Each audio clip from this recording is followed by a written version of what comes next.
यही है परम शिवलोक, वह अंतिम गंतव्य जहां से कोई वापस नहीं लौटता। यदि कैलाश एक पड़ाव है तो शिवलोक अंतिम गंतव्य है। कैलाश भगवान के साकार रूप का लीला क्षेत्र है, जबकि शिवलोक उनके निराकार परब्रह्म स्वरूप का परम धाम है, जो समस्त सृष्टि और समस्त कल्पना से भी परे है। अब प्रश्न उठता है कि यदि शिवलोक कैलाश नहीं है तो आखिर यह है कहां?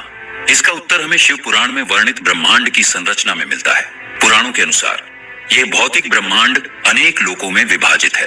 पृथ्वीलोक अर्थात भूलोक के ऊपर भूवरलोक, स्वरलोक, महरलोक, जनलोक, तपलोक और अंत में सत्यलोक अर्थात ब्रह्मलोक स्थित है, जहां सृष्टि के रचयिता ब्रह्मा जी निवास करते हैं। इन समस्त सांसारिक लोकों के परे भगवान विष्णु का परम धाम वैकुंठ स्थित है। वैकुंठ को दुख और कुंठा से रहित एक दिव्य स्थान कहा गया है, जहां पहुंचने पर आत्मा जन्म और मृत्यु के चक्र से मुक्त हो जाती है। लेकिन शिव पुराण हमें एक और भी गहरे रहस्य से परिचित कराता है। विद्येश्वर संहिता और रुद्र संहिता के अनुसार परम शिवलोक भगवान विष्णु के वैकुंठ और ब्रह्मा जी के सत्यलोक से भी ऊपर स्थित है। इसे समस्त लोकों से परे बताया गया है, जो इस बात का प्रतीक है कि यह संपूर्ण सृष्टि के द्वैत से भी ऊपर है। माना जाता है कि शिव पुराण के लगभग 24,000 श्लोक इसी परम धाम की महिमा का वर्णन करते हैं। शिवलोक कोई भौगोलिक स्थान नहीं है जिसे किसी मानचित्र पर खोजा जा सके। यह चेतना का एक ऐसा आयाम है जो पंच तत्वों पृथ्वी, जल, अग्नि, वायु और आकाश से भी परे है। शिव पुराण में इसका वर्णन अलौकिक और अकल्पनीय है। यह लोक चिंतामणि मणियों से निर्मित बताया गया है और यहाँ की भूमि रत्नों तथा स्वर्ण से जड़ी हुई है। यहाँ बहने वाली वायु में वेदों के मंत्रों की गूंज है और यहाँ के वृक्ष साधारण नहीं बल्कि कल्प वृक्ष हैं, जो प्रत्येक इच्छा को पूर्ण करने में समर्थ है। शिवलोक की सबसे अद्भुत विशेषता यह है कि इसे एक ऐसे क्षेत्र के रूप में वर्णित किया गया है जहां समय का कोई प्रभाव नहीं होता। जहां पृथ्वी पर युग बीत जाते हैं, वहां एक क्षण भी नहीं गुजरता। यह काल के चक्र से पूर्णतः मुक्त है। उपनिषद का एक प्रसिद्ध श्लोक यहाँ पूर्णतः सटीक बैठता है। न तत्र सूर्यो भाति न चंद्र तारकम, अर्थात वहां न सूर्य का प्रकाश है, न चंद्रमा और न ही तारों का। इसका तात्पर्य यह नहीं कि वहां अंधकार है, बल्कि यह है कि शिवलोक स्वयं प्रकाशित है। उसका प्रकाश किसी बाहरी स्रोत पर निर्भर नहीं है। वह स्वयं महादेव की दिव्य ऊर्जा से आलोकित है। इसी परम धाम में भगवान सदाशिव अपने ज्योति बिंदु स्वरूप में विराजमान रहते हैं और महाप्रलय के पश्चात भी यह लोक नष्ट नहीं होता। लेकिन एक रहस्य और भी है। इस परम धाम तक पहुंचने का मार्ग क्या है?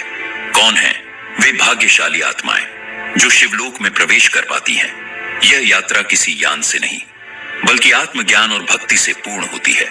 स्कंद पुराण और लिंग पुराण के अनुसार शिवलोक में केवल वही आत्माएं प्रवेश कर सकती है जिन्होंने अद्वैत के रहस्य को जान लिया है। यह ज्ञान की आत्मा और परमात्मा एक ही है, उनमें कोई भेद नहीं है। जो इस परम सत्य को जान लेता है वह शिव में लीन हो जाता है और फिर उसकी संसार में पुनः वापसी नहीं होती। लेकिन ज्ञान का मार्ग अत्यंत कठिन है, तो क्या भक्तों के लिए कोई और मार्ग नहीं? शिव पुराण की एक प्रसिद्ध कथा इसका उत्तर देती है।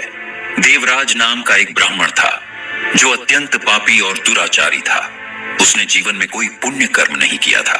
अपने अंतिम समय में वह संयोगवश एक शिवालय में जा पहुंचा जहां शिव पुराण की कथा चल रही थी। ज्वर से पीड़ित देवराज ने अनजाने में ही 1 महीने तक उस कथा को सुना।